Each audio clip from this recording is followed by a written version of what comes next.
Control. Hey guys, it's Fuzzy L, and a lot of cool stuff coming out for Destiny 2 that I want to talk about. IGN's been doing the IGN first thing with Destin Legary, and they're talking about like Destiny all month and everything. And they just announced the PvP changes, so I kind of wanted to go over them and discuss thoughts and things like that. One of the things that they mentioned was the fact that, well, obviously everything in PvP now is going to be 4v4, which I'm kind of cool with, honestly. There's a couple things that they've announced that I'll discuss in other videos where it's kind of like, okay, we'll see. But then it's kind of grown on me, and I think 4v4 PvP is actually pretty good. So I just think it'll lend like a little bit more of a tactical feeling to the game, which I think can be pretty cool. Because I know a lot of people are talking about, are they just making this a little too casual, things like that. I believe that they're doing a good job balancing things, and I'll get into that in other videos. But I think, yes, it is appealing to casual people or new people who have never played Destiny, but I think another important thing is they are making it harder. They're doing a lot of things, loadout locks, again, I'll discuss that later. But back to PvP. Obviously, everything in PvP is 4v4 now. The big changes with, well, little changes, 2mm changes that make a difference. One of the things to note is now A and C upon starting the match are pre-captured, so you don't have to run to A and C, 3, 2, 1, run to A and stand there for a minute and kind of kill the mood. But now they're pre-captured, so you can run right to B. So A and C, pre-captured, B is neutral. Another change with the flags is that you don't have to neutralize them anymore. So if you run to a perfectly enemy captured C and you jump on it, it's going to start capturing it. You don't have to neutralize it, then capture it. I think that's pretty smart, because it just kind of takes out a lot of standing around and waiting and, oh great, am I going to get shot? Yep, I got shot. And I think it lends a little bit more urgency to the game and fun. I mean, you get to move around a little bit more.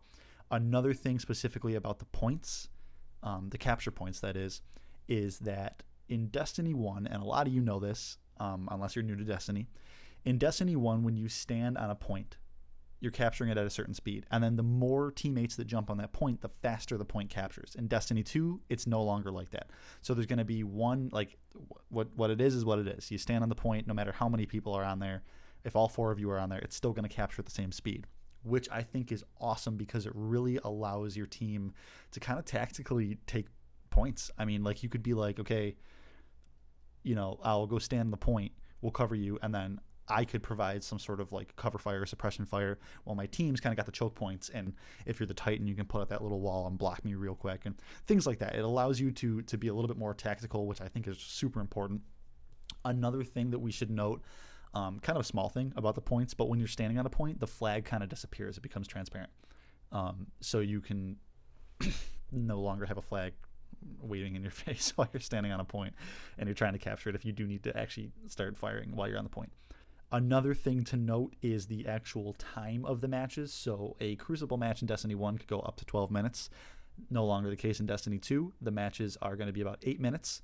And I think it goes up to 8 minutes. Obviously, you can get it done faster. I think that's kind of cool. I mean, if we're talking about Crucible loot and things like that, and you're on the grind, and it allows you to potentially get more loot a little bit faster, and the games go faster. There's not so much dead space, and it just kind of cuts out some unnecessary flub time, as I call it.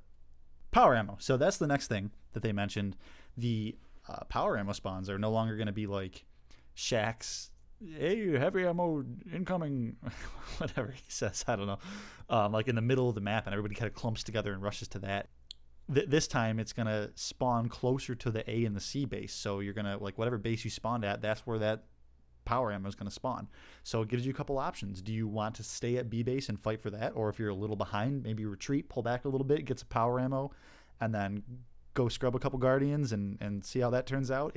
More options. I think they really thought about it. They really put a lot of time into that. So again, I say tactical a lot. It makes it more tactical. And I think that's good. I think that's going to be very important for the game.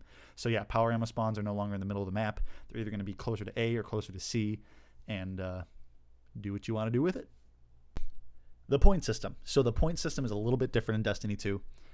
if we're being completely honest, guys, like I'm not like really a professional PvP player, but I do enjoy it. You'll see sometimes I play like a spongy potato, and other times I'm like, whoa! So you'll definitely see. I'll have video proof of that.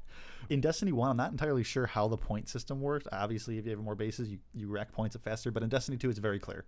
So it's a very, very refined point system. The way it works is if you have 1 point captured, a kill gets you 1 point. If you have 2 points captured, you have advantage. That means a kill gets you 2 points. And if you have 3 points captured, you are now considered in power play, and a kill gets you 3 points. It's a lot more refined. I will say that. Overall, the changes seem very minimal, but like I think they're going to have a big impact in the way Control plays. And again, I keep saying tactical, and I think that's kind of important for PvP. Again, I'm not super competitive, but I think that's going to lend the game like a lot different of a dynamic. And the gunplay looks great. A lot more primary engagements, basically, which I think is going to be cool, whether it's your kinetic or your special. I forget what they call it. And less ability spam and crummy things like that. I think these changes are really cool. We also got a good look at the Sentinel and the Void Walker's back, which I think is kind of cool. And the Void Walker is a little different looking. Like when you do the Nova Bomb, it's like this giant purple ball that slowly floats towards you, and it's like kind of more a kick in the nads, like if you get hit by it, because it moves so slow, but it like blows up and it sends out these other smaller projectiles that are explosive, and I think it looks pretty cool. So and Blink is back, and I'll put a little bit of the Sentinel gameplay in there. It's pretty cool. It looks sort of like you have the what is it, the Aegis or whatever it's called in the Relic, when you got the Relic in Vault of Glass. Like it looks kind of like it's going to play similar to that. So a lot of cool things in PvP. I kind of wanted to just touch base and see what you guys think in the comments and let you know what I think, and we can kind of discuss that. But that is about it, boys and gals. It's been a hoot. But yeah, like and share this video, and subscribe for more videos, more content. And I should be putting a lot more stuff about Destiny 2 out. The beta is coming out, so I'll be uploading a lot of my PvP gameplay and anything I record and do and see that's interesting, I'll be putting up.